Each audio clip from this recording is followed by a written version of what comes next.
All right, hey guys, can you hear me? Is my audio working? That'd be a swell way to start.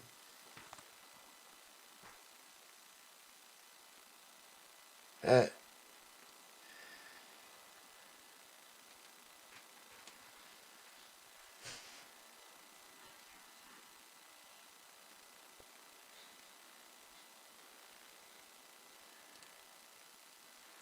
okay, here we are. Thanks everybody for joining this morning. Looks like we've got a whole classroom full of people, almost 30 people hanging out. Thank you for that. Really do appreciate it. Hopefully everybody can hear me.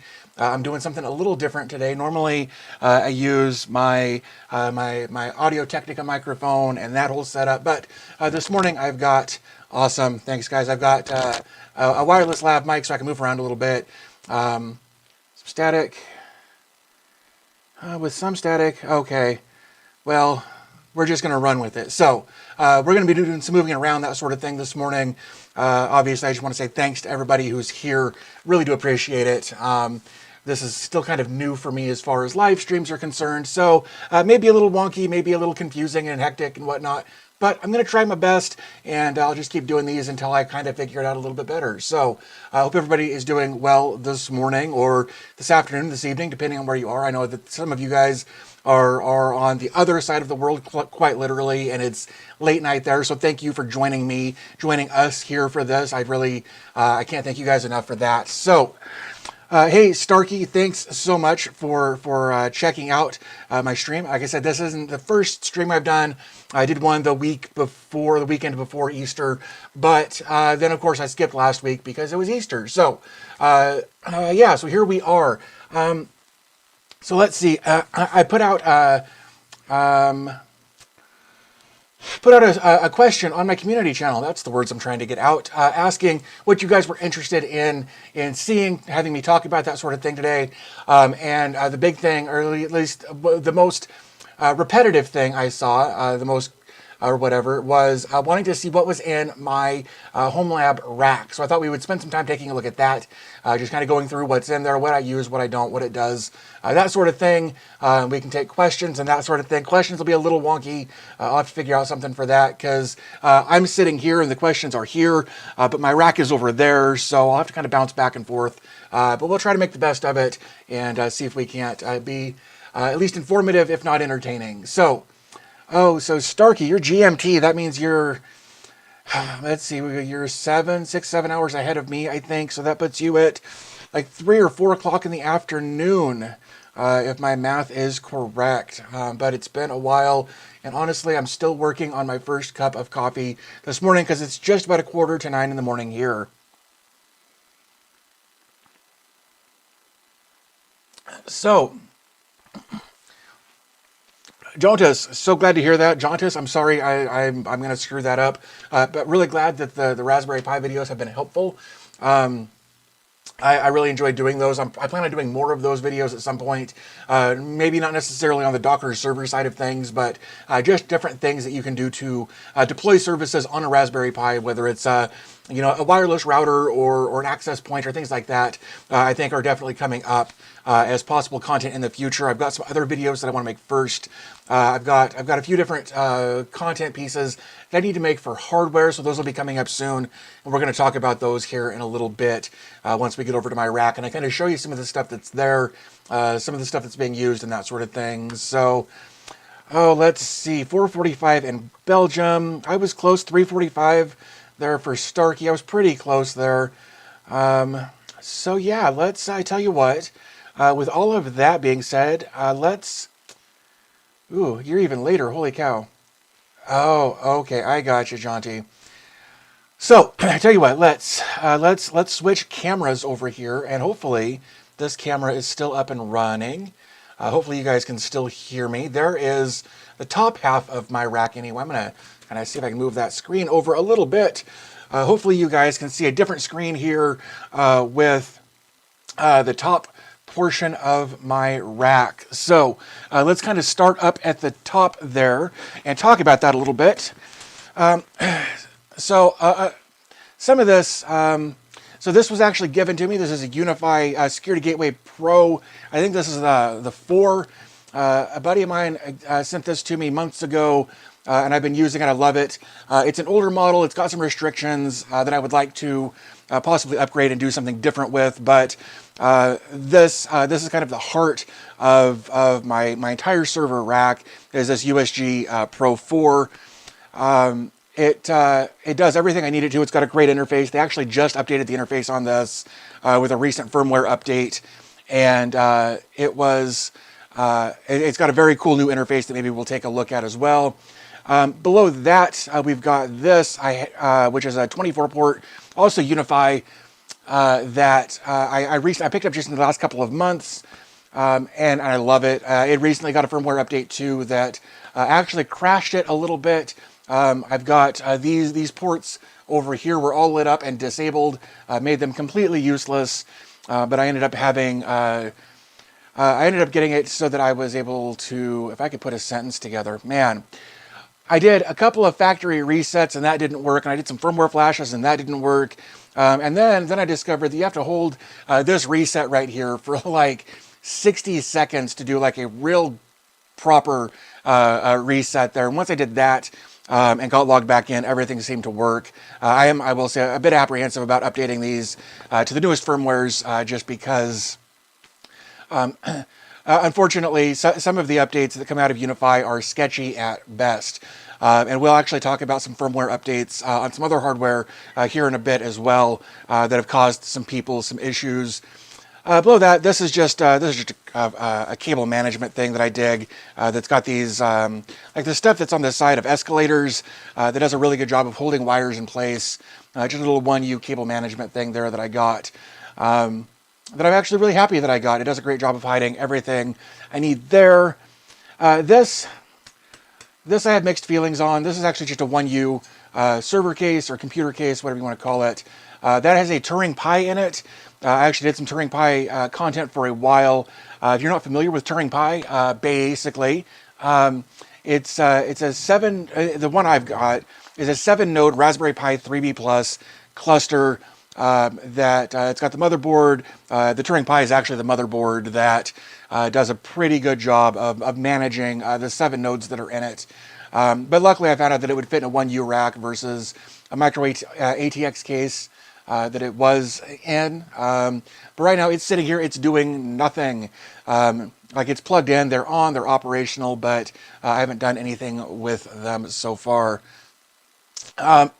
So that's the first half of the rack. So if anybody has any questions, of course, I'd be happy to answer any of those questions you might have. Let me jump back over here. Let's see. Let me... big camera. There we go.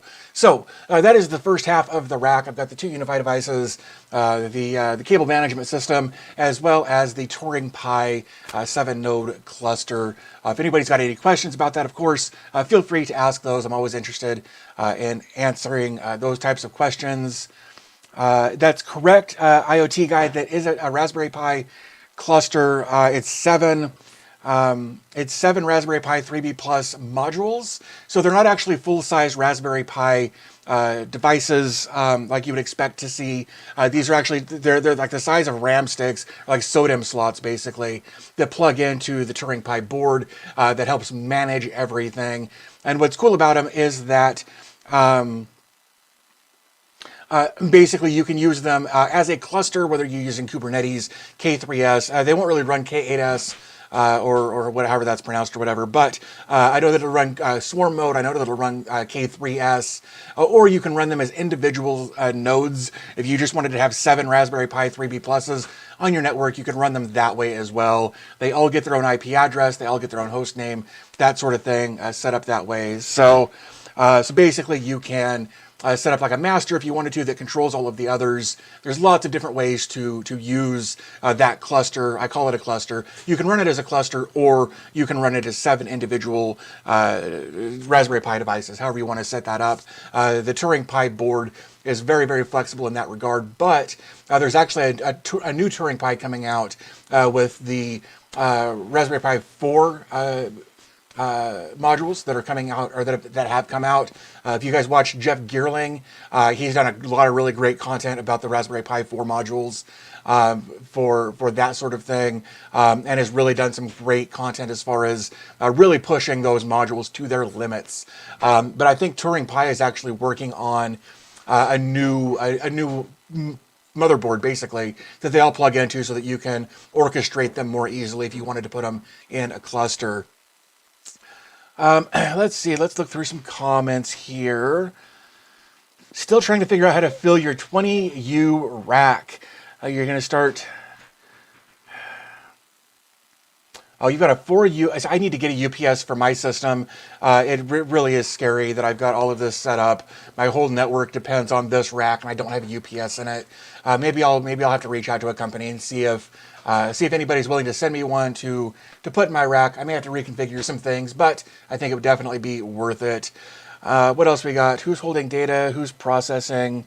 Yeah, so basically that IoT guy, as far as the Pis, they do all of their own processing when you've got them set up as individual nodes or individual devices. But if you orchestrate them through swarm mode or through K3s or whatever, you'll have, you could have 1 or 2 or 3 masters, and then 2 or 3 or 4 or 4 or 5 or 6 worker nodes, or of course you can balance that out however you want, but they do all of that. The Turing Pi is kind of an interesting device as far as which devices get USB access. It's a whole thing. Again, Geerling did some great content on that. Yeah, so they can work in orchestration, they can work as individual nodes. It's a really cool setup there.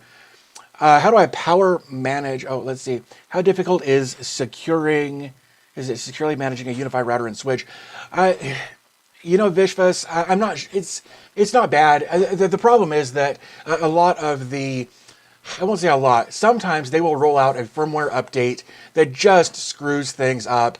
That's actually how I got a bunch of my Unifi gear that's not in this rack. Dirt cheap. Another buddy of mine on Twitter that I've known for years just offered it to me for a very nominal fee. Just because he got tired of firmware updates crashing his system and causing a lot of headache. I've been pretty fortunate in that I've only had one firmware issue in the 6 or 8 months or whatever that I've been using Unifi, and it was like I mentioned on that 24 port switch. I had it just kind of crash 7 of my ports, and then I had to do a full reset on it to get it to work again. But since then, it's been a non-issue. Though I do have firmware updates for the USG as well as the switch that I need to do. But I'm not going to until I have more of a chance to do research on what those firmware updates are for, what they actually do, and whether or not they're worth my time at this point. Let's see, as far as power management, yeah, I kind of mentioned that. I need to get a UPS in there. I don't have one. But basically everything is plugged into surge protectors.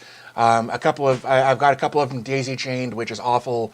But you do what you got to do. This house that I'm in was built in the early 70s, which isn't terrible, except that there are like 3 power plugs in the living room, and that's it. I mean, they're the double plugs, like you would expect, but there's only like 3 of them that are usable in the living room. There's like only 3 of them, I think, in every room. They did a real crap job as far as I'm concerned. So what I've had to do is kind of sketchy, and I think putting a UPS in there would definitely help that. I'd also like to put a power filter or power filter conditioner or whatever in line as well, just to make sure that I'm not getting nasty electricity going through there and degrading my components faster than they need to. So that's definitely something that I'm working on. Just kind of in the back of my brain, trying to decide what I want to do, and we'll kind of go from there. I'm going to probably start reaching out to companies to see if anybody's willing to send me one, because the reality is I'm cheap. So that's kind of what's going on there. Let's see what else we've got. Yeah, yep. Okay, I think that kind of covers all of the questions that we've had here so far. So, be a lot. Won't be security video, firewall. Roberts V, I actually did a video a while back, several months ago, I guess, on just some best practices as far as that's concerned. I do need to do a fail to ban. I absolutely do, just because. Well, just because it's something that's been requested several times, and I just need to do it. It's not super hard to set up if you're doing it through OMV. Right now, I'm kind of running all of my OMV stuff on my network through my Synology device, and it's fine. But Synology, so let me rephrase that. OMV is not running on my Synology device. I've got Docker and Portainer running on my Synology device, and setting up. Where did it go? Setting up fail to ban is a little bit different on that device than it would be just a bare bones, just a computer that's got OMV installed on it. It's a little different setting it up that way, and I guess I've just kind of put it off in the back of my brain. But I do have a couple of other just single board computers that are x86 that I could do some content about how to set up fail to ban, and I need to do that. But yeah, so that's definitely something that I will keep on my radar. Let's see, what else do we have here? Using Pi-hole with USG, having issues with host names not resolving. Yeah, as far as host names are concerned, some systems, for whatever reason, don't like it. I've run into situations where, like, my TVs won't use host names when communicating with my Synology device. I've got my Synology set up as Jarvis. Like, if I just go to my Chrome, I can type in Jarvis, port 5001 or whatever, and it just takes me there. My TVs, on the other hand, they don't do host names. So you have to use IP addresses in some cases. So yeah, it's one of those things that it really is device dependent. Sometimes it's OS dependent, and there's not much you can do about some of those things, especially again like with TVs where you can't go into the BIOS and mess with the firmware, right? Like you're kind of at the mercy of whatever the developers put in there in the first place. So unfortunately, there's not much you can do there. You can set the host name if you're like if you're on Raspberry Pi, you can log in via the RPI first aid. I can't think of what it is off the top of my head. You can go in there and set the host name that way most of the time. If you're on OMV, you can log into the OMV dashboard and go to you can go to the network settings and set the host name there. That's how I've always done it. Like I said, my Synology device just has it built in by default. So it really is a matter of just the devices on your network either supporting it or not.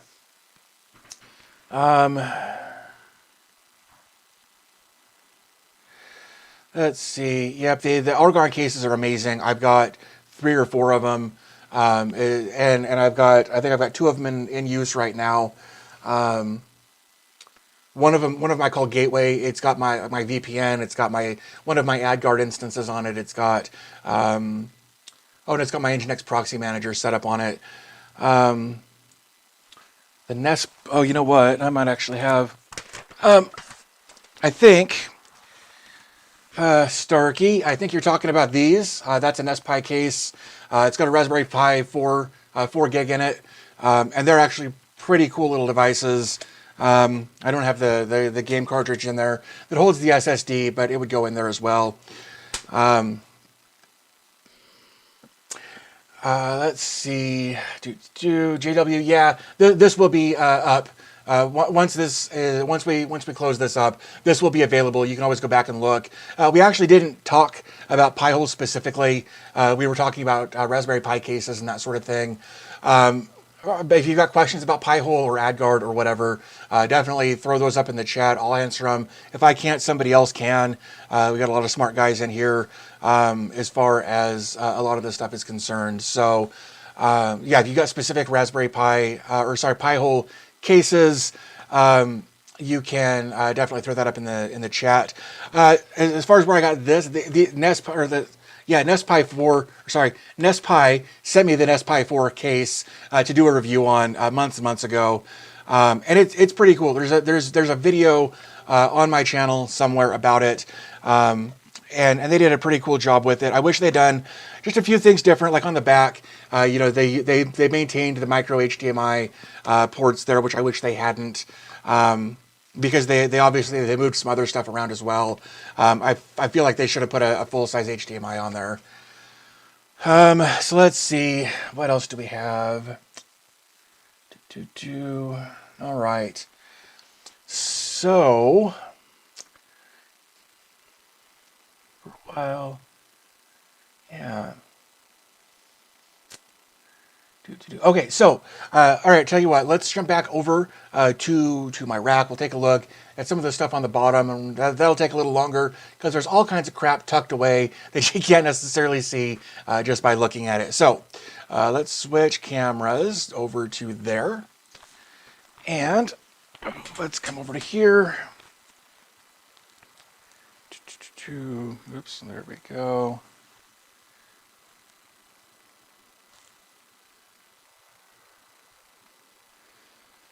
Ooh. Hopefully. Well, I guess I'm just going to hold that for a minute. So, so we got down to here. So that's the Turing Pi 1U setup. Below that, this is a new 24-port switch that fs.com reached out and sent me. It's a beast, is what it is, and I haven't done any content on it yet. Here you can see, like, this is actually plugged into this switch, and this is plugged into my computer down below. I think it froze. There it goes. Sorry about that. This is kind of a jank setup that I've got here, but it seems to be sort of working, so we're just going to run with it for now. But anyway, content about this is coming up. It's a beast as far as what it'll do. But like I said, content is coming up on that. Below that, I've got a 1U, just a PDU, power distribution unit, that's got, I think, 7 plugs on the front, and I think 6, maybe it's 6 on the front and 6 on the back. But I just added that recently. I actually had to paint over the power light here. You can kind of see with my fingernail under it. It's glowing under there. This was so bright that it was literally lighting up the room at night. So I had to do something to kill that because it was just way, way, way too much. And then we've got this little. This is just a blocker plate. So let's see if I can't. Ooh, how am I going to do this? Well, I tell you what. Here's what I'm going to do. I'm going to take that, and then I'll just hand hold everything, and you guys can get motion sick. So, let's. Darn it. I lied. I need to put some light on that first. Oops, there we go. So bear with me for just a moment here. See if I can answer some questions or something. Let's plug that in.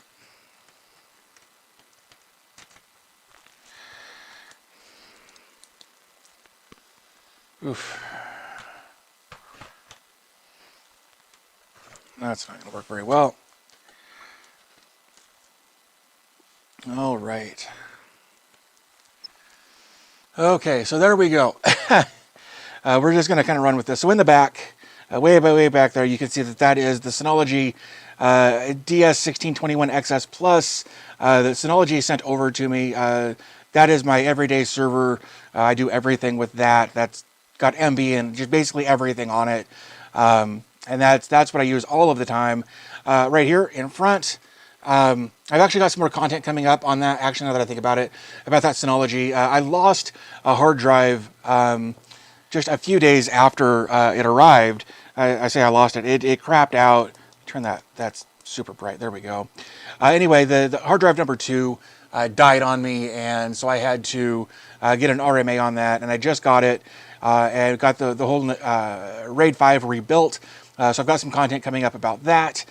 Over here, I've got a Raspberry Pi 4 gig. Again, that is the Argon 2 case, or the Argon 40 case in there, rather, that is not the M.2 version.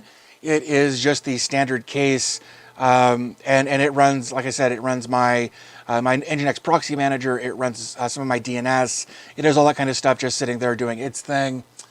Over here, let's see, just some cables sitting in there. This is actually for this device right here. I've got content coming up on that soon as well. This is a TinyPilot. Let's see if I can get some.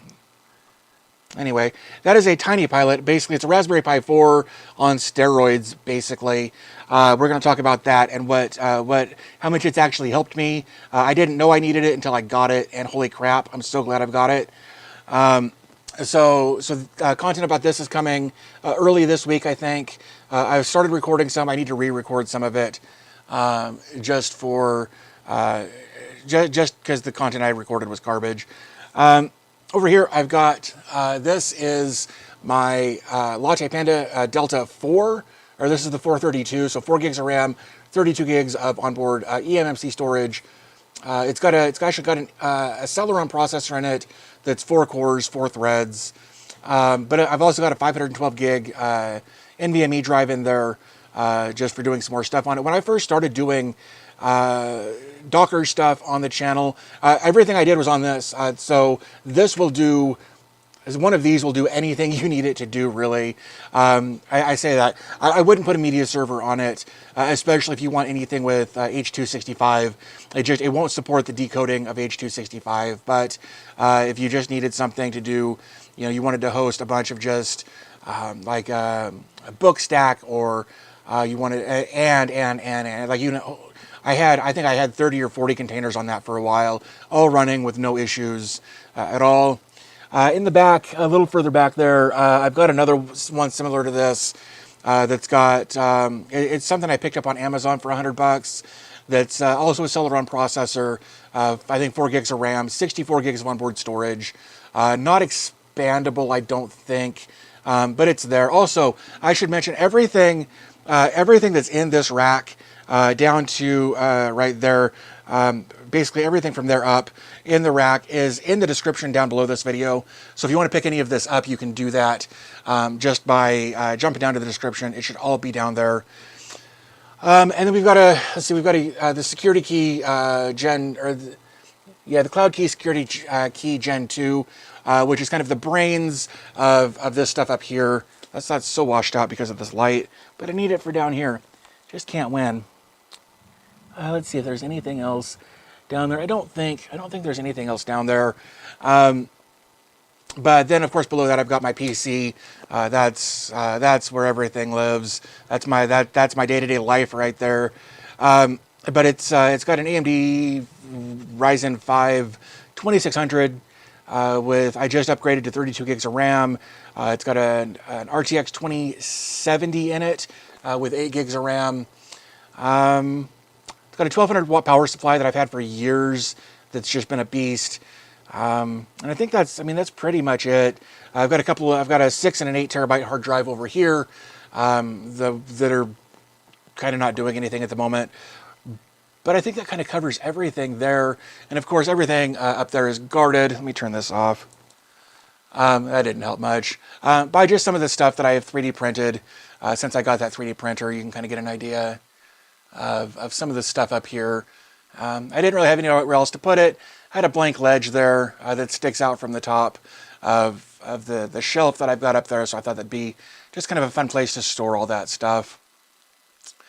So yeah, let's put this back over here like so.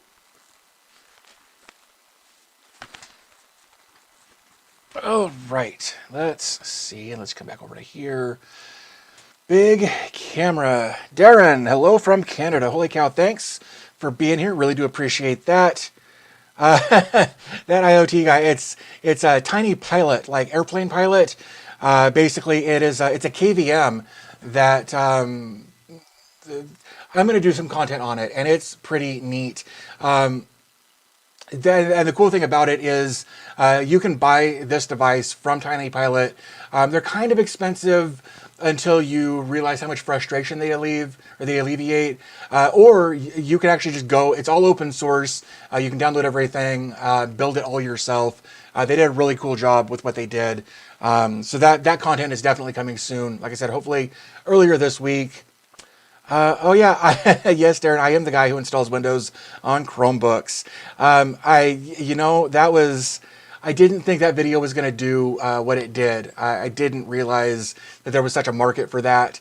And there's just, I wanted to do more, but the problem was that there are only about 1 million different varieties of Chromebooks out there.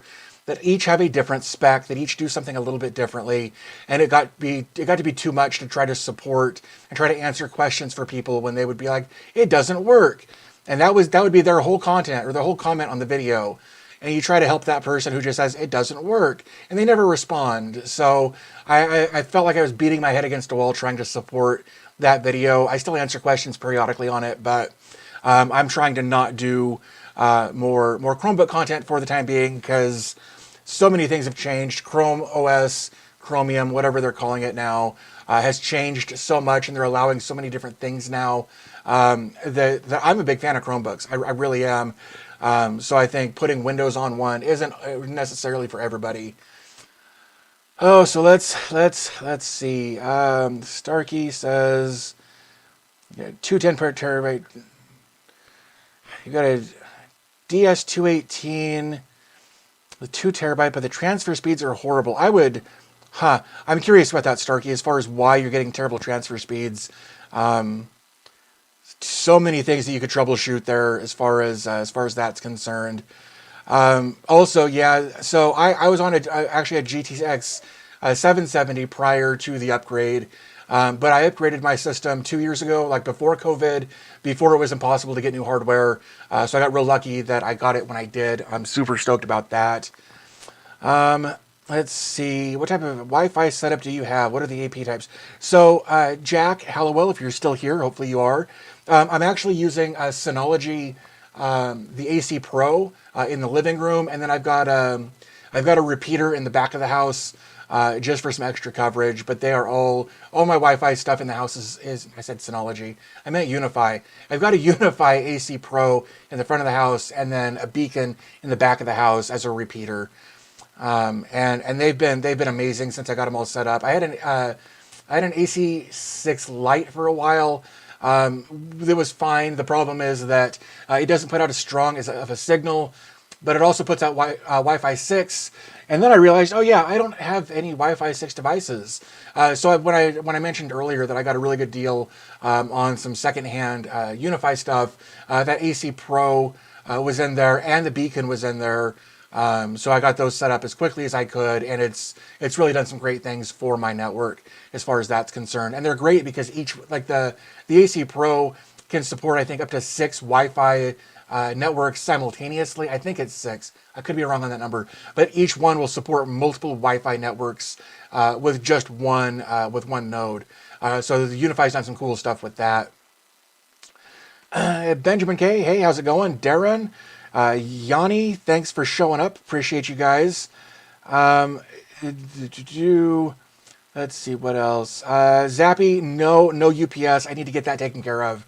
That's definitely on my list as well. Jacob, thanks for joining from Slovakia. That's crazy. Thanks. I can't imagine what time it is there, but thanks for being here. Do appreciate that. So yeah, that's basically my setup, that sort of thing. So as far as upcoming content that I've got, like I said, I've got the TinyPilot video coming soon. I'm behind schedule on that one. I told Michael over at TinyPilot I would try to have that out this last week, and I failed. So I'm going to try to get that out early this week, maybe as a bonus video or something. But it's a cool little device. Like I said, I've got the FS.com 24-port switch that I need to make some content about. Just so it is not meant for home consumers, just to put that bluntly. That 24-port switch is it's a beast of a machine. It does 52 gigs of transfer per second, I think, is what I remember reading on it, versus like the 24-port Unifi switch I've got does 24 gigs. This one does like 3 times that almost. It's the actual full user manual for that FS switch is 1,700 pages. That's 1700 pages for a user guide for a network switch. Now I get it, it's managed, but holy crap! And that's all in one language, right? Like it would make sense if it was in like 10 languages. Fine. No, it's in English, and that's it. 1,700 pages for that 24-port switch user manual. Let's see. Oh, so it's only 5 p.m. over there. Best software for update any driver in Windows 10. Money-Loot, I just use standard drivers, whether it's from Windows, like Windows Update, or if I like NVIDIA, in the same video, yeah, NVIDIA drivers for my GPU, that sort of thing. I just use the standard stuff. There's like Driver Genius. I've used that in the past, and it worked out pretty well. But that's definitely something. Everything you show us. What a dork. That's the kid in the background there. I don't know if you can even hear him, but let's see. Everything you show us on your videos runs on your PC. No, Jorge. It's everything runs on the Synology device. Almost everything. I've been kind of bouncing back and forth depending on what kind of content I'm making. Sometimes I'll do a setup on my Synology. Sometimes I'll have a VM on my Synology that I'll use. Sometimes I'll use my LattePanda as my Docker machine. It really depends on what kind of content I'm creating. So yeah. So it really depends on what I'm doing. I've got several different options, and I think I need to be more transparent about that when I'm making these videos as far as what system I'm using for that. You are correct, Zappy Zap. Those are mostly all fancy guppies. I actually just picked up 5 new males and 5 new females yesterday. Because yesterday, when I was going through there the day before, when I was going through to clean it, I actually found some baby fish and decided I want to start seeing if I can pursue that a little bit more. I've also got some silver tetras in there. I've got some Danios in there. I've got some ghost shrimp in there for cleaning the bottom. I added a frog, but I haven't seen him this morning. And I'm wondering if that's because I've also got an electric blue crawfish in there that looks like a lobster that he likes to eat everything.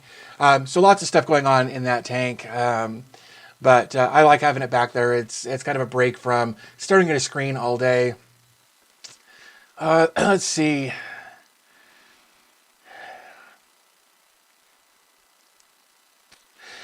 So yeah, nope. We specifically where I am geographically inside Colorado Springs, our weather is actually pretty mild.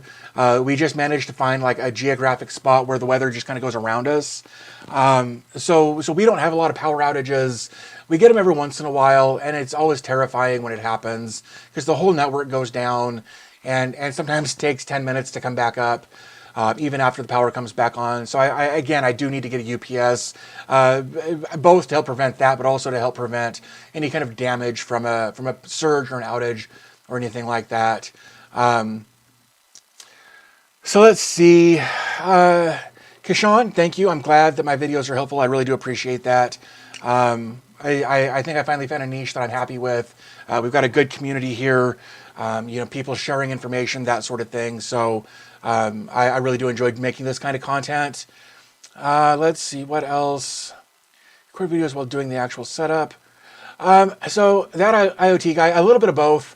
I'm actually kind of trying to switch gears on how I present content. It used to be that I would, like in the background, like I would test a container out, and I would build it on my system and rebuild it and rebuild it and rebuild it and I would try to break it as I went, just so that I could say, hey, if you do this, here's the problems you're going to run into. But the last few Docker videos that I've done, I've actually kind of switched gears, and I try to show what the container is first. And introduce you to the container, what it does, how it works, that sort of thing. So you can even decide if you want to watch the part of the content where I show how to deploy it. So I've switched the order of things. I used to do, here's how to build it, and here's what it does. Now I'm trying to do, here's what it does, and here's how to build it. I think it's a better way to introduce the content.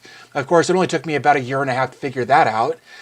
So basically what I do is I will still usually have those images downloaded on my system so that when I click deploy the container, it deploys faster. Because sometimes an image for a container might be 1 gig or 1.5 gigs. And I've been trying to be more consistent about letting people know about the sizes of the containers as well.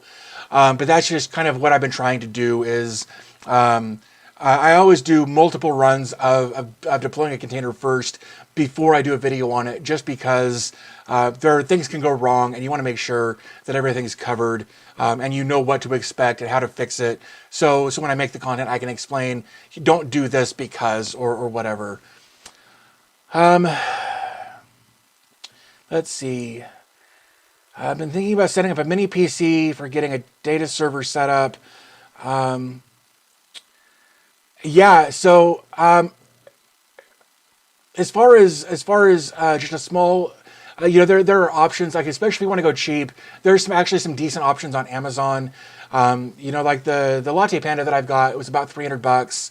Luckily, again, LattePanda sent that to me, but I do have some others that I have, or another one that I purchased for less than 200 that does a great job. As far as, if I wanted to set up a password manager and a VPN and a Nextcloud instance and that sort of thing, you can pick those up for less than a couple $100 most of the time. Plug in a couple of external hard drives and have yourself a pretty good little setup, and really be able to expand it as you need to, rather than going all in with a Synology device that costs $3,000. That's not feasible. Hell, that's not even feasible for me, right? Like, I wouldn't have that if they hadn't reached out. Prior to that, if you've been watching the channel for a while, you know that the server I was using was called Bruce Banner. It was an AMD FX 8350 with 16 gigs of RAM and GTX 770 in it. That was my home server until Synology reached out. But that was just old parts I had laying around from when I did the rebuild of my computer, my wife's computer. We took the best of all of them and I made a server out of it. And that's, I honestly, I encourage that, because it gives you hands-on experience with the hardware. You know what's in it, you put it there, that sort of thing. So it's a more hands-on approach that I think more people should take if they've got the opportunity to. Zach, let's see. Let me see. Let me come up here. Zach, I was military. I was in the National Guard when I was in Idaho. I actually moved down here because some friends of mine moved down here for work, and I've been here since 2007. But I love the Springs. I can't imagine living anywhere else at this point. I absolutely love it here. Cyan, I hope I'm pronouncing that right. Really glad that the content's helpful. I'm glad that I've motivated you to hopefully start your own setup. That would be very cool. Let's see. Vietnam. Holy crap. Dude, thanks. That's really cool. Vietnam. Huh. I tell you what, I'm gonna type something in here. Oops, dbte.ch. The link I just posted in the chat it will have links to all of my stuff, including the Discord. If you want to join there, you can definitely do that. You'll have to accept some terms and conditions when you join, but click that link. It'll take you to a page with all my different socials and whatnot, where you can join there.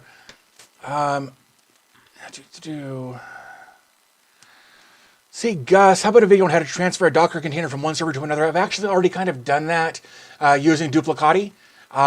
So go check out my Duplicati videos. They're there. I do one video on just how to do a backup, and then I do a second video on how to do a restore. So definitely check out those videos. I think that might help. There you go, Josh. That's exactly what I was talking about as far as picking up one for a couple $100, throw an OS on it, and just have fun with it. Jorge, you're going to have some issues with that because the Raspberry Pi images are going to be different than the x86 or AMD 64 images. So be careful when you're switching that your actual data may transfer fine, but those images aren't going to be the same. So be careful of that. You may have to do that manually. Let's see. Chromebook.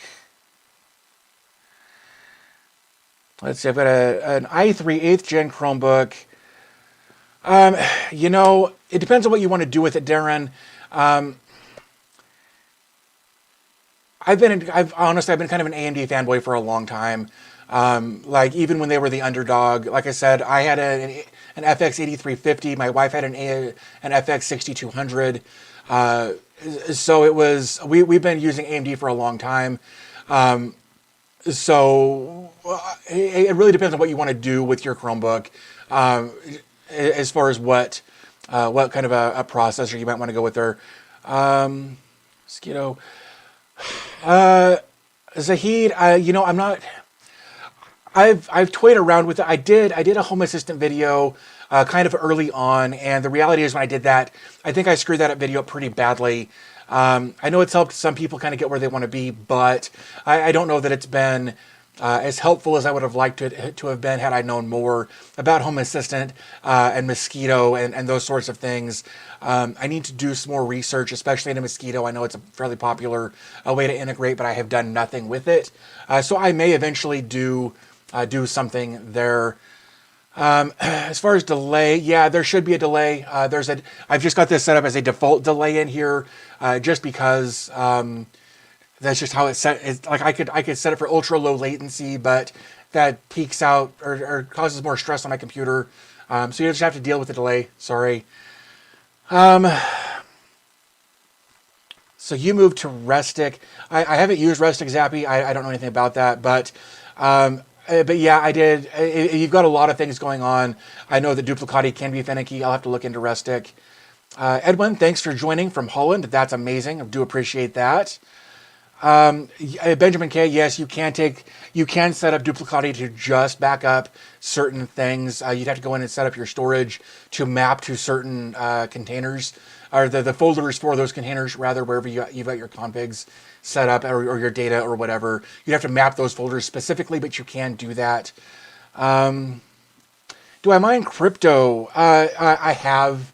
After Linus did their crypto with NiceHash, their video about NiceHash crypto recently, I had it set up on my system for a while, and I was making $3 or $4 a day. But it just, I don't know, it was something to play with for a few days. I made $10 or $15 and just kind of gave up on it. I've still got the app on my phone. I don't really do much with crypto. My wife and I actually talk about crypto quite a bit because of her brother is super into crypto.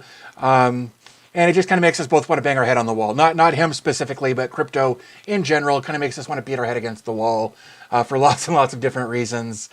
Let's see. Jose, thanks for joining from Mexico. That's cool. Love seeing you guys from literally all over the world. Really, really do appreciate that. Let's see. What else do we have here? Restic and Borg. I don't know Borg either. So I'm going to have to go back and take a look at Restic and Borg. So thanks for that. I appreciate that. Let's see. I have a few servers for storage. What old school? Yeah, like I dig the idea of building a computer for that sort of thing.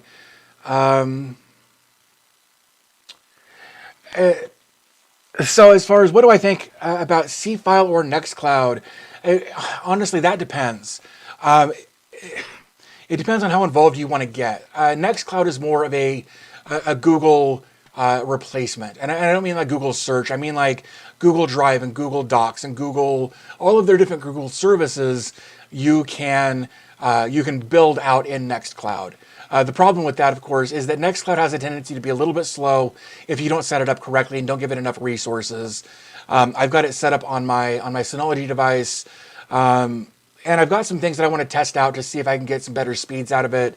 But there are two big things when you're setting up Nextcloud with regards to getting it to perform better. One is setting up a remote cron job using something like Cron Guru or something like that will just ping a certain URL every 5 minutes or something to make sure that it's running all of its jobs in the background. Because Nextcloud does require cron jobs. You can set it up to be basically every time you click a different link, it'll run a cron job. But when you do that, you're causing lots of things to happen in the background every time you click something. So it will run much slower that way. The other thing is that by default, the logs that it stores are insane. You actually need to go into your configuration folder in the Nextcloud setup and change the log level from like 0 to 3. 0 logs literally every time it thinks about anything.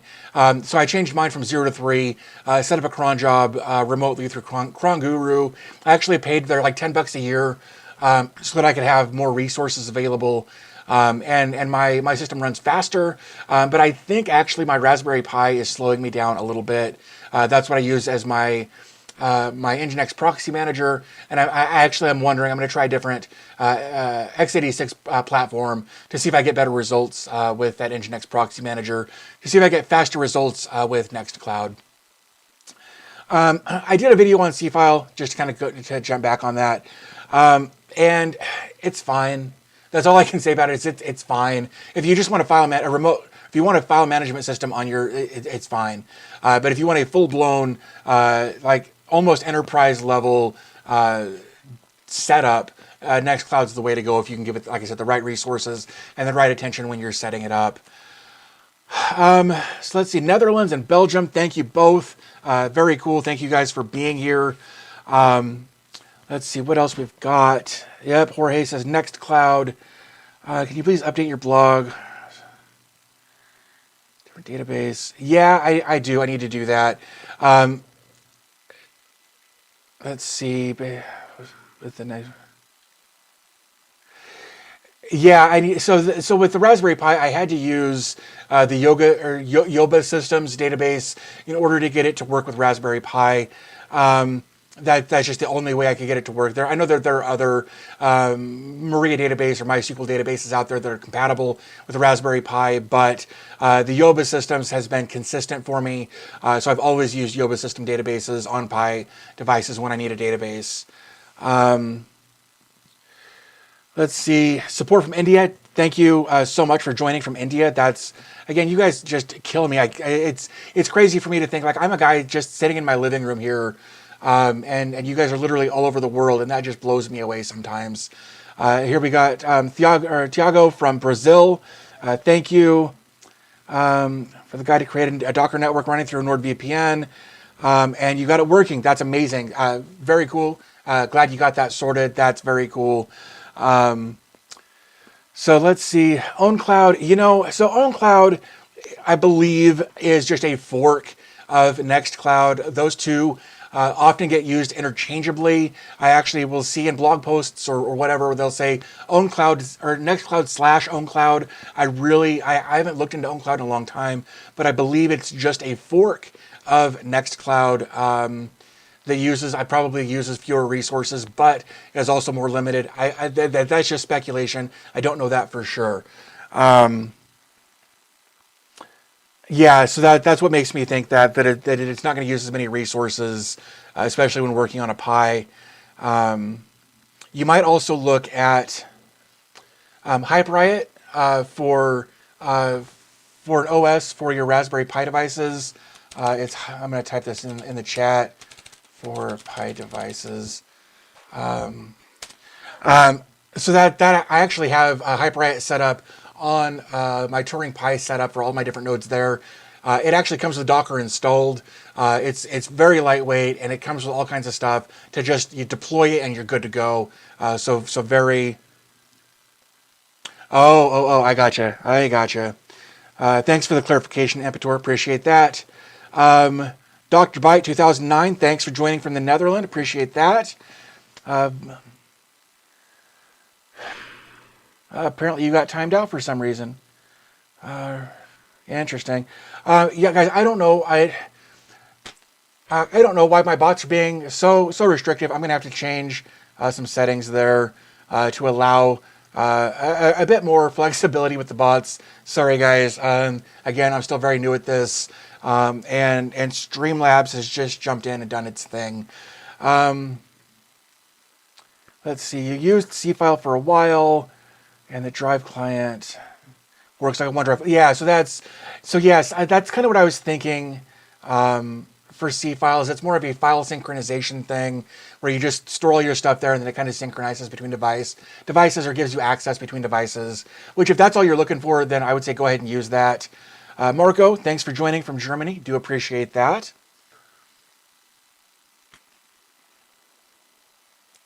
Let's see, what else? What else do I have coming up? Anyway, let's do this. Let's drag this down here. Let's move this over and close that. Let's close. Let's see. OwnCloud was the original project. Nextcloud is the fork. See, Felix, I didn't know that. I actually thought it was backwards, so thanks for the clarification there. I do appreciate that. Benjamin, yes, I do. I do use, bring this up here. I do use ECC RAM, but only in my Synology device because it came with 16 gigs of ECC RAM. I have actually considered going a different route with that and getting, well, in fact, it may still be ECC. I haven't done enough research, but I found where I can get 32 gigs of RAM to throw into the device, but I don't remember if it's ECC or not. So let's do this. Let me find that, and let's drag this up here. Let's go to my top desktop. Oops. There we go. So let's take a look here. Oh, let's see. Hello from Italy, Francesco. Thanks for joining. Do appreciate it. Do you feel like the LattePanda that I've seen you using in the past is worth the money? Tiago, I agree to a certain point. What I will say about the LattePanda is, yes, it is kind of a low-powered device, but I think it only takes 24 watts to power it. And that's what I dig about it. Is a very while it's only an Intel Celeron with 4 gigs of RAM and 32 gigs of storage, it only takes about 24 watts to power it. So if you're worried about your electric bill, it will be a better device in regards to that. So you want to make sure that you're figuring that kind of stuff into your calculations when you're talking about what you're going to do, because an old Dell system might only have an 80-watt bronze 400-watt power supply in it, and it may not be as power efficient as say the LattePanda or some of these other devices might be. So hopefully that helps answer that question. Let's see. So let's take a look. Maybe we've got some different things up here.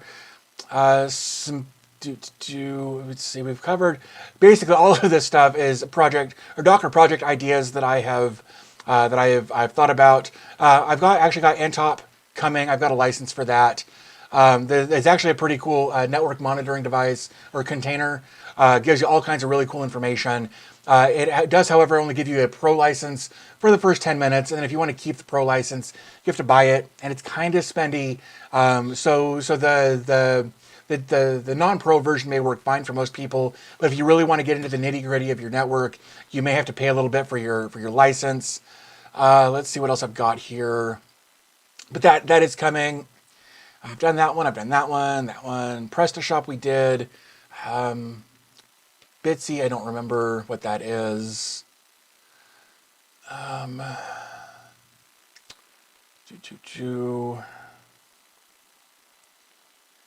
Oh, gotcha, Starkey. That makes sense. Yeah, then just go nuts. Go nuts if your parents are paying the power bill.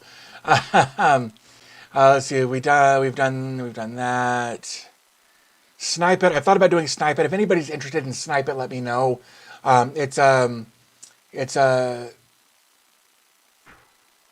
Sorry, I'm reading as I'm trying to talk. Snipe It's like an inventory management system for IT professionals, basically. We've done PrestaShop. We haven't. I don't remember if I've done 4 minutes or not. 4 minutes is it's a minutes program or application for taking minutes at meetings, keeping track of who was there, who said what, that sort of thing. Virus Brain remotely server. I don't remember. I don't remember what this is. I keep all these notes and I don't. So yeah, we'll probably do something about that. Do I use ZFS? I don't. I should. In fact, I caught some crap for it the other day when I posted a thing on Reddit when I was talking about having to rebuild my RAID. Somebody was giving me crap. Well, this is a good reason not to use RAID. You should use ZFS. I don't know. I don't know what. I don't use ZFS. I don't have any information on that, unfortunately. I use BTRFS as my file system on top of RAID 5 on that. Let's see. Greetings from Germany. Thank you for joining. I appreciate that. Darren, I think you're talking to me. Maybe, yes, I do. I do type fast. And in fact, I'll show you this. My wife is snickering in the background. So let's see. Phone. So yes, it's dirty, it's gross, I understand that. But this is my DOS keyboard 4 Pro or 4 Ultimate. It came like this with nothing, no keycaps, or it's got the keycaps, but it doesn't have anything printed anywhere on the keyboard. Nothing at all. There's some dust back there because I never pull it out that far. But you've got your media keys and your volume knob, that sort of thing. But yeah, this is, I managed to type fast. Honestly, because of this keyboard, to be honest, because I had to learn how to touch type with this. And so yeah, I type super fast on this, but I love how clicky it is. It's a very satisfying thing. So let's come back up to here just for the moment. Let's see, using an ASRock J4105. Okay, nothing wrong with that. Okay, Francesco, that's great. That's more than sufficient for most home servers, unless you're doing, like media servers and things like that. That J4105 is more than sufficient for most everything you'll probably ever do with it. Creating your own script for YouTube. Organized by channel. Wow, Starkey, that's very cool. I would love to check that out when you've got it ready for. When you've got that ready for production. I'd love to check that out. Let's see. Jorge, yeah. I take it apart about once a year and blow it out. I've actually got literally a case of duster coming so that I can spray it out. No, not just for this, but I've got a case of duster showing up because I got a really good deal on it. So I can blow that out and clean it later when I get around to it. Let's see. Create custom keycaps. I've considered that actually. But I don't know what I would put on them. And honestly, I like that my keyboard is all black because it keeps everyone off of my computer. And more than even just having the blacked out keyboard like I do, I also use a Logitech trackball, and that freaks people out. The only other person I know that uses a trackball is my wife. Because I got her started on one years ago, and she's a big fan of them now as well. So we use trackballs and clicky keyboards all through the house. Let's see what else. Ken, sorry about that, Ken. I don't know what happened there. I missed. Let's see if I can. Nope, I can't do anything about that. I'm really going to have to go and look at my Streamlabs bot and then make them chill the hell out. So I apologize. I will look into that hopefully before next week, before we do another one of these live streams here. So let's see. Let me come back over to here. Let's go back up to my desktop and see what I've got up here. Project ideas. And then there was one other that I wanted to look at. It's that one. Let's see, what is this one? Oh, so this one, I just did one recently about, I did a Dupe Guru. This is kind of a different version of that, I guess, that somebody brought up in a comment or something. I'm going to take a look at this. It actually looked pretty neat. And then Monica HQ.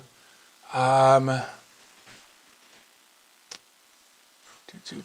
actually got this set up, and I don't remember what it does now. So those will probably be coming soon. Let me see if this says anything. Oh, yeah, it's a personal CRM. That's what I liked about Monica. In fact, I've got this set up on a domain name. It took me a minute to remember, but yeah, so this is actually pretty cool. I'm actually kind of excited about doing a video about Monica because it's a personal CRM they can send you notifications like, hey, don't forget to call this person on this date. They'll send emails, notifications. You can keep track of people, how you met them, their birthdays, their anniversaries, all kinds of cool information to make sure that you're keeping in touch with people. So, oh, okay.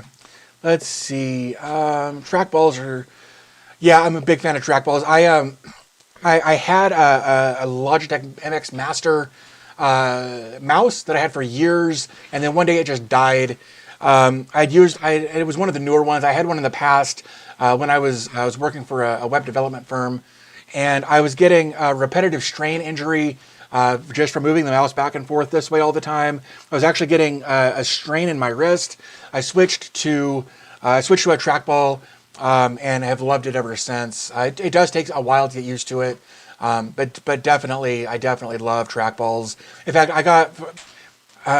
I don't game. I would not call myself a gamer, so to speak. I like to game, but I'm not a gamer. But I was playing things like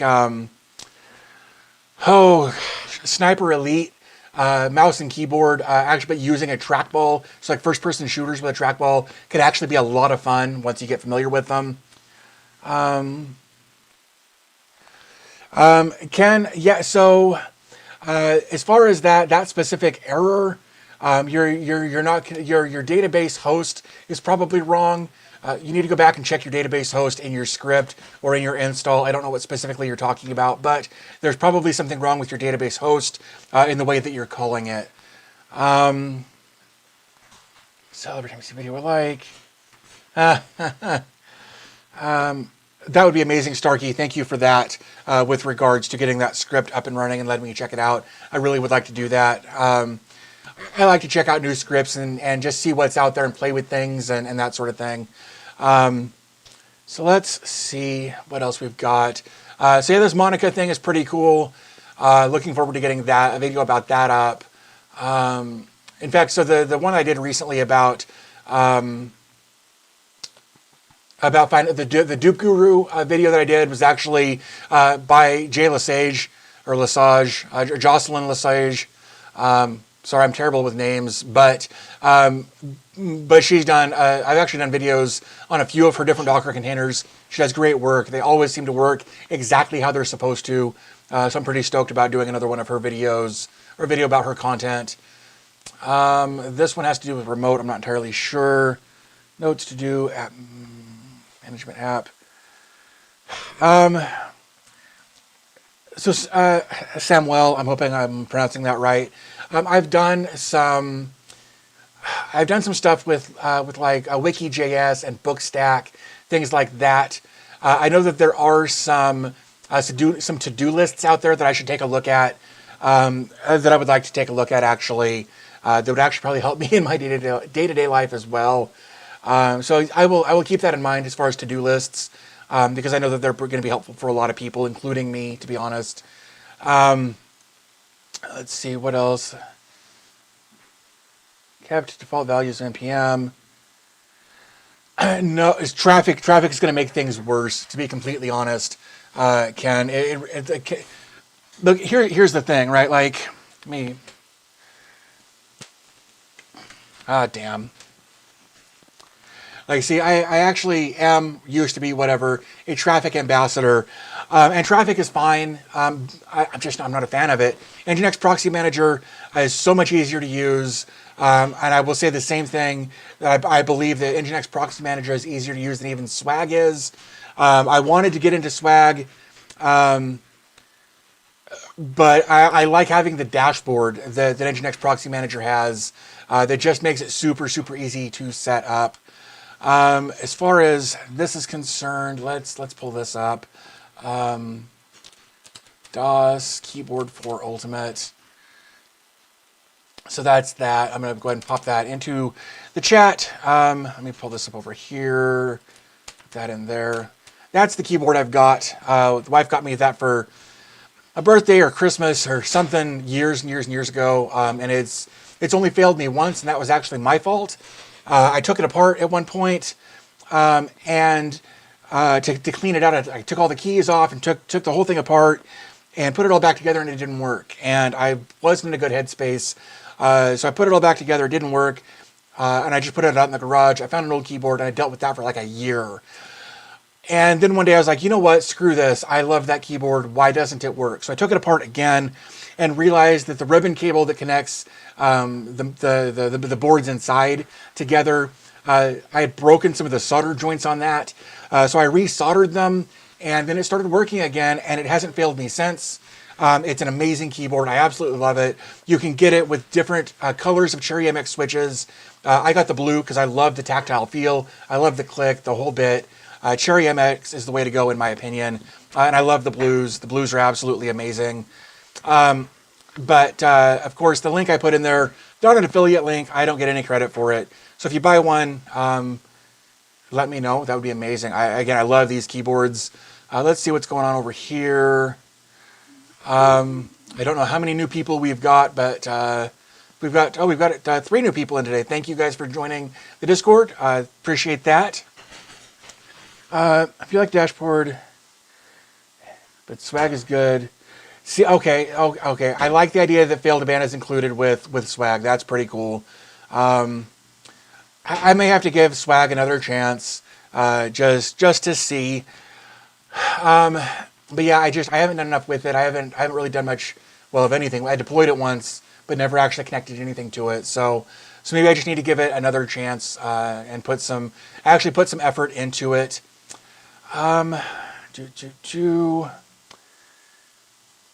Also, I know this is pandering, but if you guys, if you're enjoying the stream, if you click the thumbs up button, it actually does help. That would be amazing. You know what? I need to check this. Cool. Sorry, I'm using a battery-powered wireless lab here, but this is the first time I've actually used it, so I wasn't sure how long the battery would last. But we're doing good. We still got lots of battery. The Discord link. I'm gonna type this in. Zappy, that's got links to all my socials in there. So feel free to join the Discord from there. Follow me on Twitter. Follow me on Facebook. Whatever. It's all available from that DB Tech link. I know that .ch is off-putting to some people. I think it's clever as hell. So if you don't like it, figure it out for yourself. No, I'm kidding. I actually am kidding there. Like, if you just go to Google, you can just type in DB Tech, and it should come up. You should, of course, I'm in the wrong window there. It should come up like this. There's me, just so that you see that. There's a Discord link right there. If you click it, it'll pop up Discord.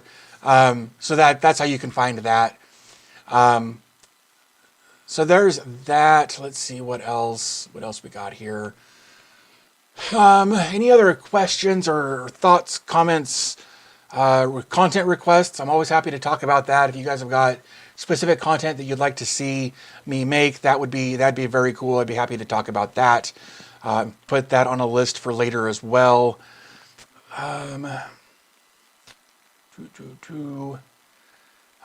Let's see. You know what I haven't done in a while? Let's do this. So you guys may not know this, but like I talk about, you can always find the links to my stuff in the links down below.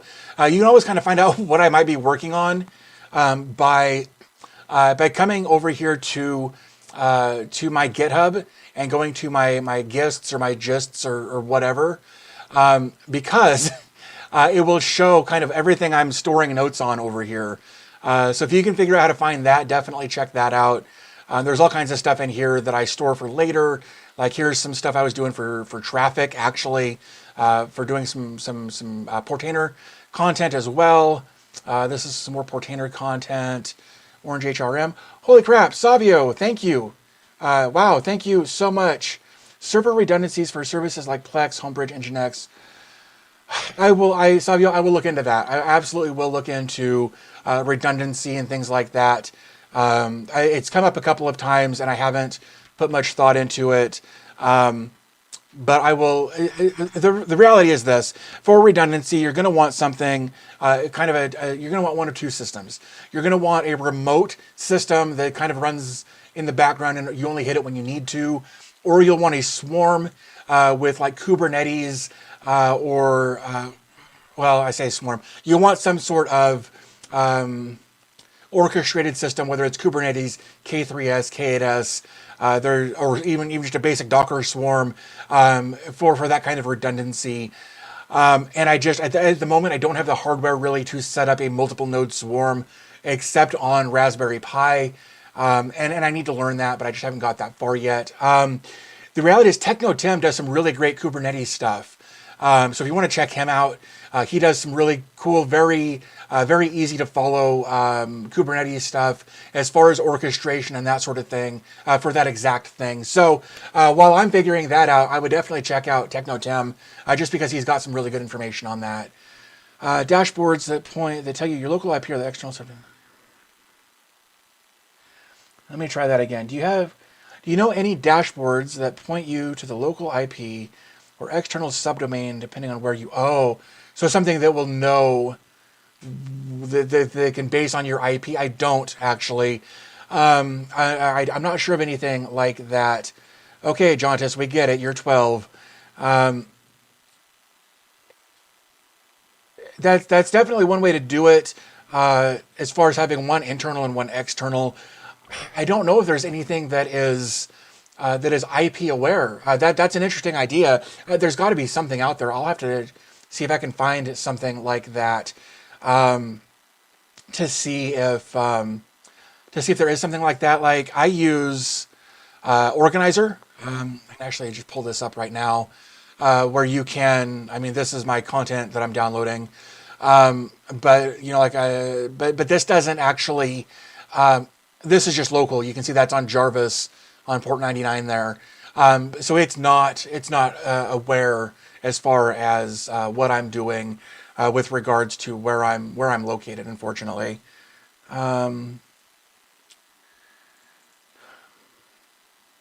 DNS might do it, but I'm not sure.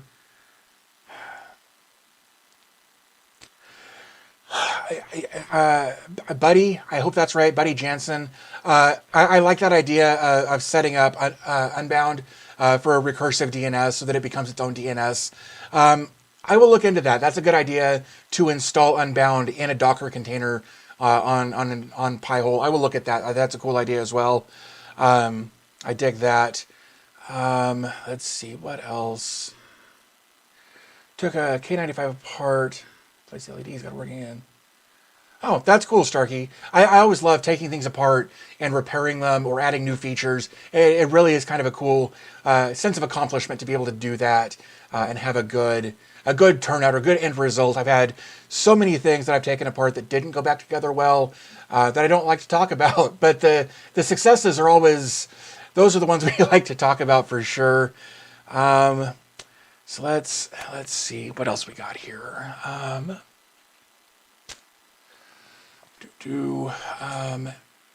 So let's see. So let's actually take some notes here.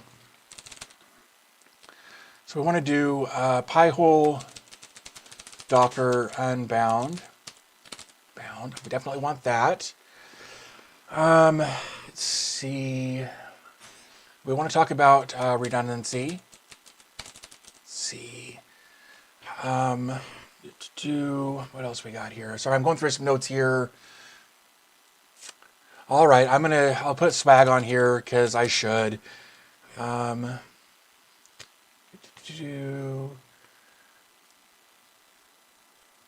let me come down here. Yeah, so actually, yeah, for a while I actually had Pi-hole set up. Obviously on a couple of Raspberry Pis. I had Unbound installed on them. But then I started using AdGuard as my DNS stuff, and only because I like the interface better on AdGuard than I do on Pi-hole. Oh, that's also something else. If you guys are AdGuard users, Linux Server just recently put out a new stack on their hub.docker.com where you can actually synchronize settings on multiple Unbound, or sorry, not on multiple AdGuard settings. So that's also another video that's coming up. So we'll do AdGuard sync. So that's content that's coming as well. Let's see. What else we got here?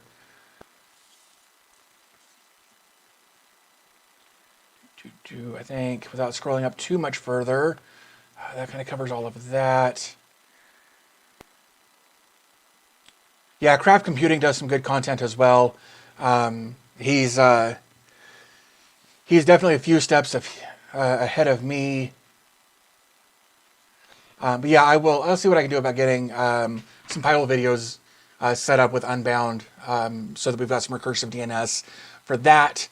Let's see what else we got here. Let's close that and that.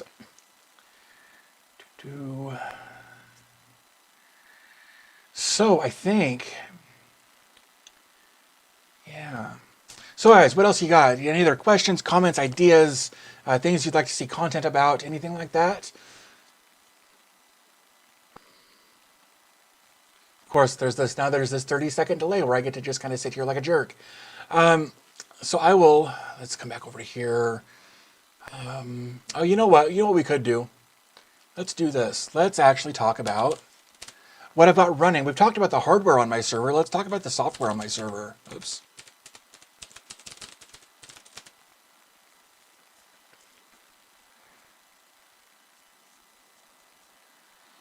You know, Jitsi, I've looked into Jitsi a little bit. Let me add that to the list just so I don't forget about it later. Oops, Jitsi. All right, so here we can see we're logged in. This is my main server here. I've got 15 stacks up and running. 14, oh, that's stacks. 24 containers. Oops, that's Radar. I was doing some stuff with Radar yesterday. So I just set up Ombi yesterday. That is so that I've given access to my server to a couple of people, and this way they can log in and request content. So that's what Ombi is. I'm not going to make a video about that actually, because YouTube lately has hit me twice. Once for copyright and once for community guidelines. They got me on guidelines for YouTube DL. So I'm real skeptical and hesitant to put out more videos about downloading videos because of YouTube, really. Auto heal is kind of neat. I haven't done a video on that yet because it's one of those things that doesn't do anything unless it feels like it. So basically, here it's been up for 3 days. It says that no logs are available. Basically, what it does is it monitors the status, like the state of your containers here, and if they go unhealthy, it automatically restarts them. That's basically what auto heal is for. Discord bot is just something I've got running for Discord. Basically, if I can release a new video, I can just go type some code in, and it does some stuff in the background that puts up notifications on my Discord server. Nextcloud we've talked about. That's just the database for Nextcloud, of course. Jacket we've talked about in my setting up the ultimate media server video. We've talked about Jacket, Sonar, Radar. MB Stat is just that. It's stats for MB Stat, or for MB rather. Pwn Drop is for file sharing. It's kind of a good way for if you want to share a link temporarily or share a file temporarily rather. It's a cool way to do it. Let's see. YouTube won their case. Yeah, exactly, Starkey. I'm still catching crap from YouTube over that, and I think it's garbage because there are literally hundreds of videos about that. But I feel like they hit me with a copyright strike, and they're like, "Screw it. Here's a community guideline strike to go with it." So let's see. Pwn Drop. I've got recipes for, and it's just that it's a recipe thing here. Oops, I need to reboot that apparently. YouTube DL we've talked about that. Gluten is a VPN container that you can run other containers through. You know, I don't know about BTRFS for OMV6.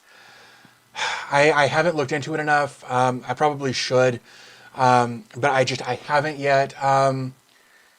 Is OMV really? Let's see. Let's do this. I'm not even sure what version I'm on here.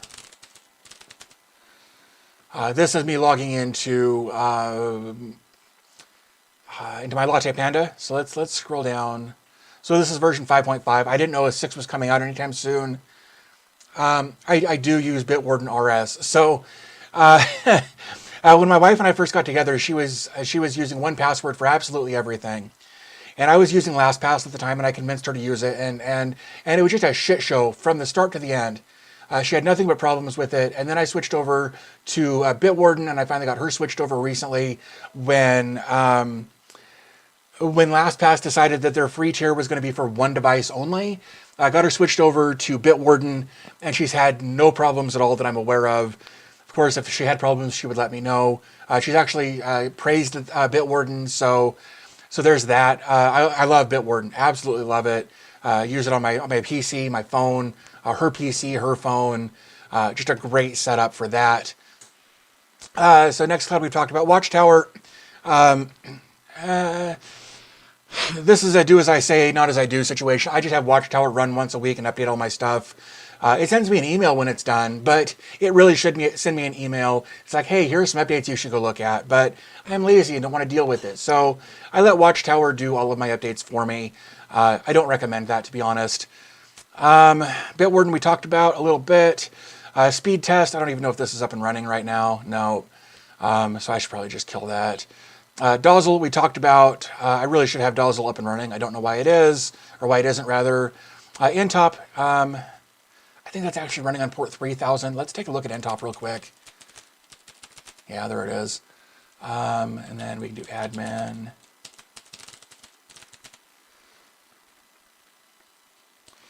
And Starkey, that's the way it should be. Yeah, so this isn't the right one. This is something else. Maybe let's do this one. No, let's do this one. This is one of the problems of having multiple Docker servers, is I don't ever remember where anything is. Which is why I really should use a dashboard for all this. But let's see.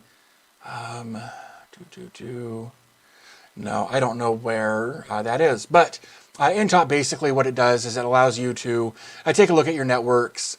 Let's see. No, that's not what I want. Hosts. Flows, alerts. Here we go. So here we can see all of the different IP addresses on my network. And so like I'm using one dot for my extensions here, but you can see that it's also picking up .34.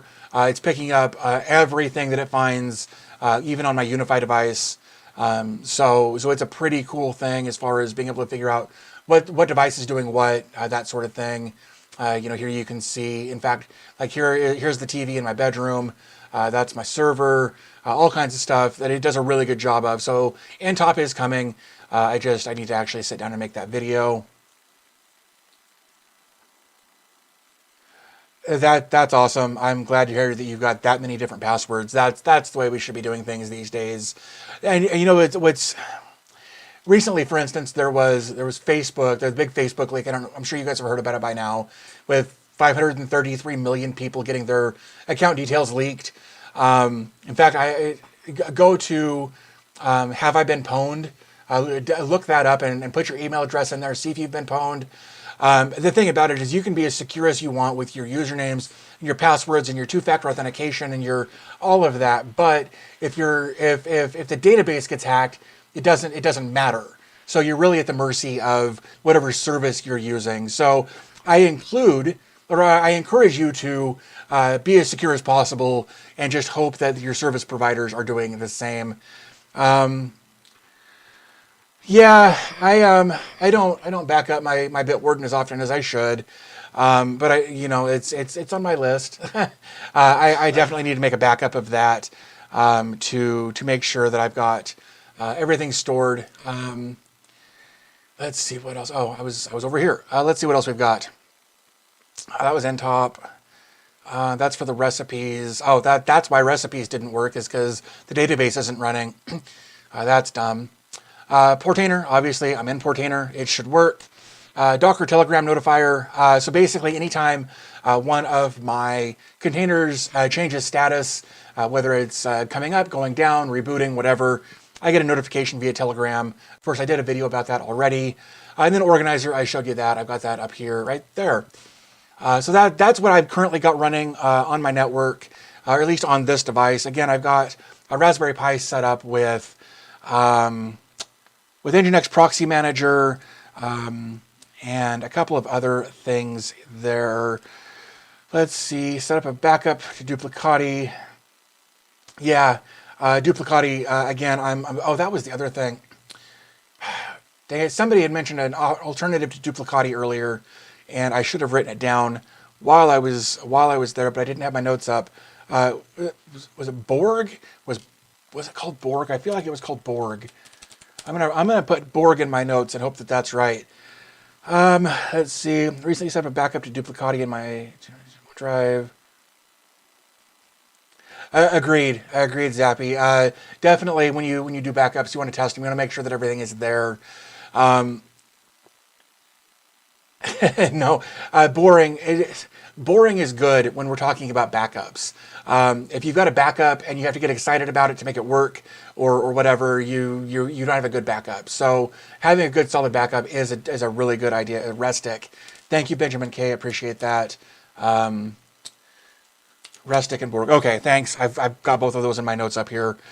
So let's see. Let's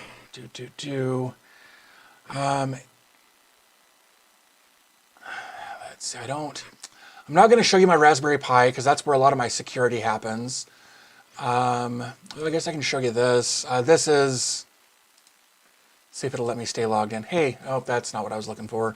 That's my server dashboard. We can kind of dig through here a little bit. Not really. I mean, there's really nothing much exciting in here. I've got some virtual machines, or a virtual machine up and running. I guess theoretically I could throw up a cluster here if I wanted to. But I've got an AdGuard server running on here. I've got an OMV server running if I ever want to do some testing there. I've got Ubuntu desktop and server. I've got those set up in case I ever need them just to do testing and whatnot. I can just spin them up, do my testing, and shut them down. And that way I don't have to dedicate a whole lot of hardware to that sort of thing. But yeah, so that's what I've got running as far as that's concerned. Let's see, let's go to my file systems and kind of show you how I organize things. It's nothing special, to be completely honest. In fact, I need to delete that. That was me testing something. But like this configs, that's where all of my configurations go for all of my Docker containers. They all go in a config folder in here. And that's just where that goes. There's a Docker folder here that Synology created when I installed Docker. Storing ISOs in here. Turnkey is actually what I use for all of my VMs. It's super lightweight and easy to set up that way. Turnkey is very cool for setting up quick instances on VMs. And we've got all our media, kids movies, kids TVs, movies, music. I've got my scanner set up to do that. I did have to change some settings in order to get that to work. So I've got an older scanner that required an older connectivity protocol. So I had to change that a little bit. YouTube DL goes in here. It's got its own separate folder, that sort of thing. I do. So let's see. JW, yes, you can run AdGuard on a Pi. That's actually what I'm doing. So I've got a Raspberry Pi 4 gig that runs Nginx Proxy Manager. I had a VPN set up on it, but I think I've removed that. And I've also got AdGuard on there. Good. Glad to hear that, Starkey. I have been pwned, but not in the new Facebook thing. Also, there's a new thing that Google is rolling out about they're replacing cookies with something new.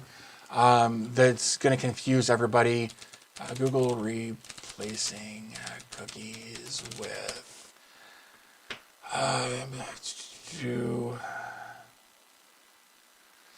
yeah, I can't think of what they're called now.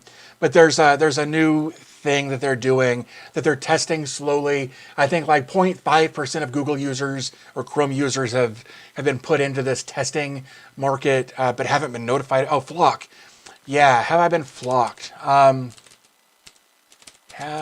I... let's try this. And... Oops. Flocked, I think.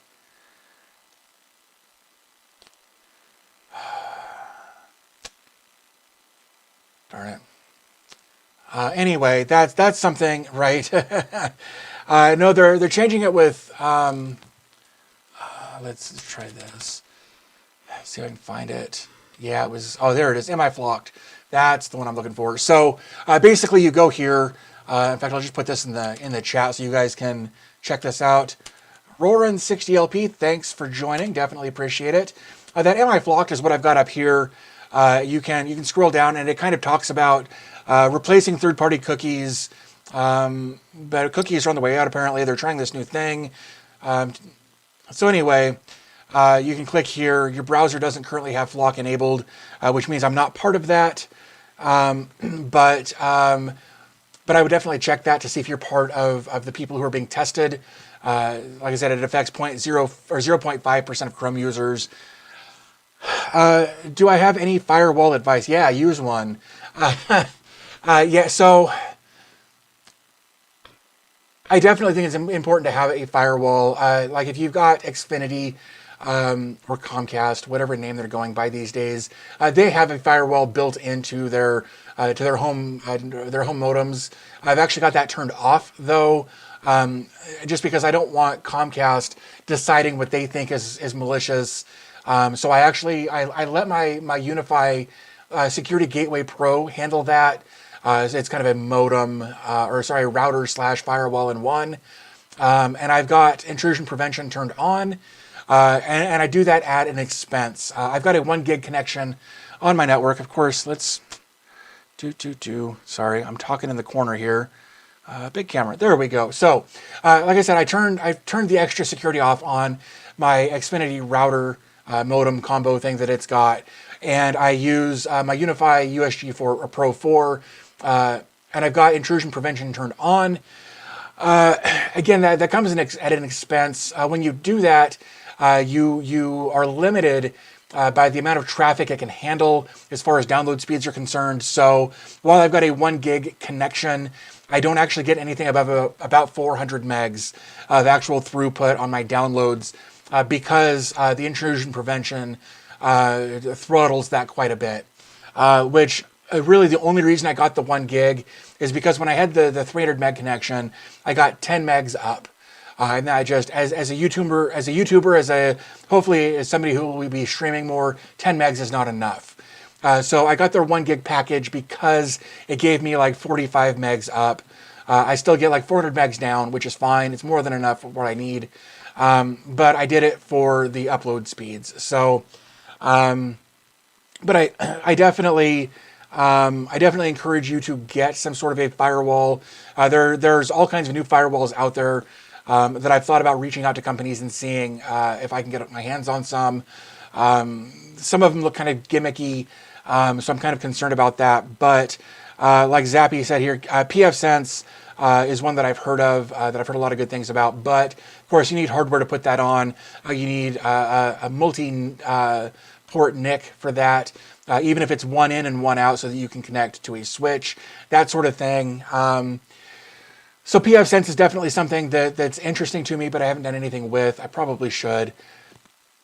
Excuse me. But yeah, so definitely, I'm glad you guys are thinking about security with regards to firewalls and that sort of thing. Excuse me, that coffee, man. Let's see if I can get, yeah, I understand. Let's go to there. Oh, of course, it's going to make me log in. Let me bring this down here. Let me get logged in. Give me just a second, guys. I'll get logged in here. What's that? Oh, it has to do with tracking. Sorry, there's a big eyeball here on my screen. Sorry, I'm trying to get logged in, and I've got two-factor authentication on my home network, which I think is a bit overkill, but mostly it's because of remote access concerns. Hopefully that's right. There we go. So let's bring that back up, and then let's switch this so that we can take a look at my desktop. There we go. Oh, K-Slim, I did not know that, so thanks for that. I'll definitely look at that. I think pfSense is kind of a cool idea. I'm gonna look at that. So thank you for that bit of info. I'm gonna do that. I'm gonna do this right here. pfSense, sense VM. Got it. Cool. Good to know. So this is the new dashboard. I think no, this is the old dashboard. User interface. Use the new interface, and then let's go back to the dashboard. Can I refresh? What's it gonna do? Maybe. I don't know why it's not showing me the new dashboard. I told it to. User interface. Show the new. Oh, because I didn't apply the changes. So we'll give that a second there. There we go. There's the new dashboard for Unifi. And good, that's just my local IP address for that device. But this is what the new Unifi dashboard looks like. You can kind of get an idea of most active clients. There's my little remote camera that I was using earlier. So not really much going on here, but if we can come over to here, the topology, we can kind of see how my network is built. We can see everything that's plugged into, like right here. That's my USB 24 port switch there, and you can kind of see what's going on there.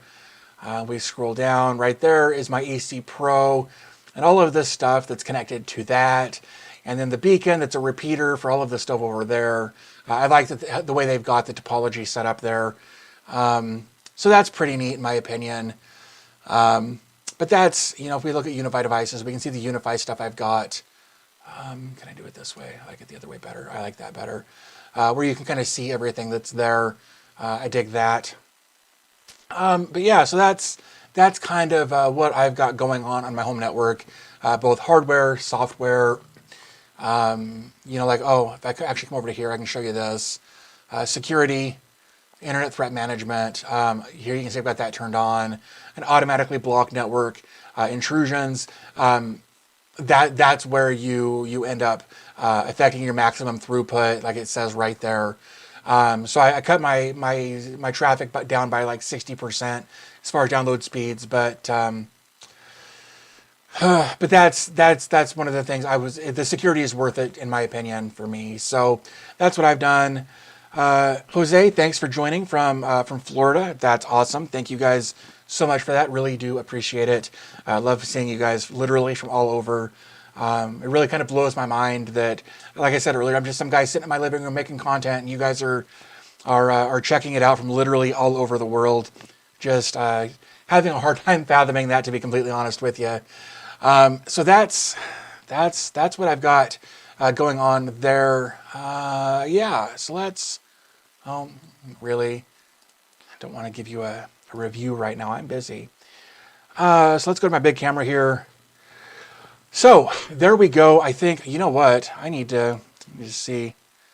Wow. All right. So I think we've been at this for almost 2 hours. So if you guys have got other questions, I'd love to answer those. Yeah, I've heard that from several people, Zappy, as far as the bandwidth cut and the hardware sucking. I knew what you meant, the USG. But yeah, it's unfortunate, but I mean, I could probably switch to Cisco and get get all of the throughput and all of the security and all of that stuff. But Cisco is more expensive from my experience. And here's the thing, right? Like the USG Pro 4 that I've got, again, that was given to me by an old friend of mine. I paid for the 24 port switch. I got that for less than $200. But like the AC Pro Wi-Fi unit that I've got a PoE switch that's not in the rack, but I've got it available. I've got another USG, one of the small ones with the small USG key, or the key that goes with that, and the repeater. Like I got all of that for like $100. So I can't complain about what I've actually got invested into the system. It's less than $500, and it's a pretty solid network that I've got set up. Dustin Pennington, yeah, I have actually looked into zero tier. I actually worked with one of my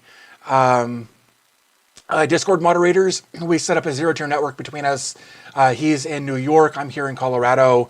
We got a zero tier network set up where I was able to remote into one of his computers and do that sort of thing. I want to do more with it, but I feel like I need more people to participate with me. I may set up a little group of people that might be willing to play along and try some different stuff with me.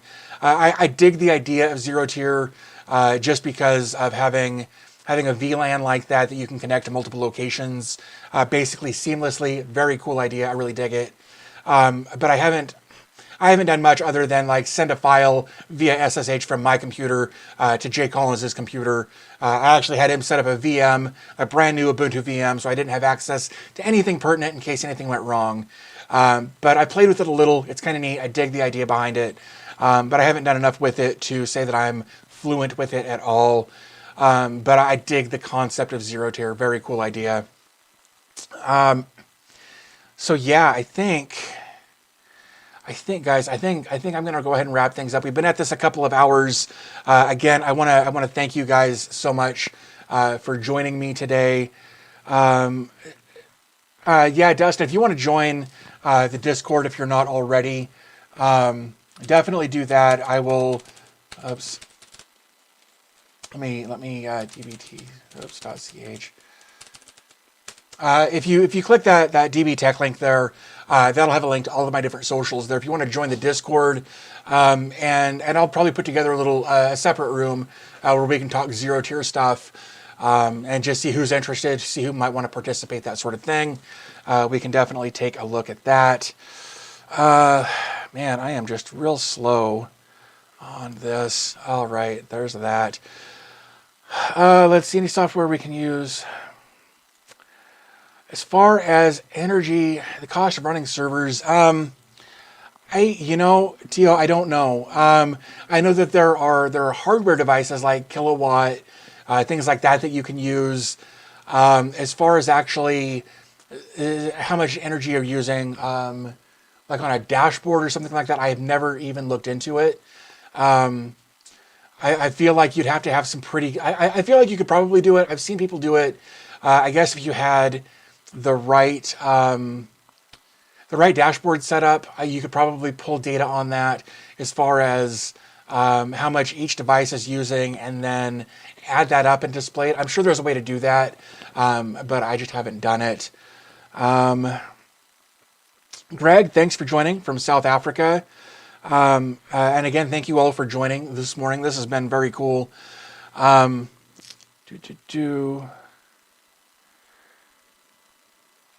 So yeah, let's see. Yeah, so anyway, I know there's a way to do it. I just don't know how to do it as far as probing to find energy usage on different devices and that sort of thing. I've never looked into it, but I know there is a way to do it.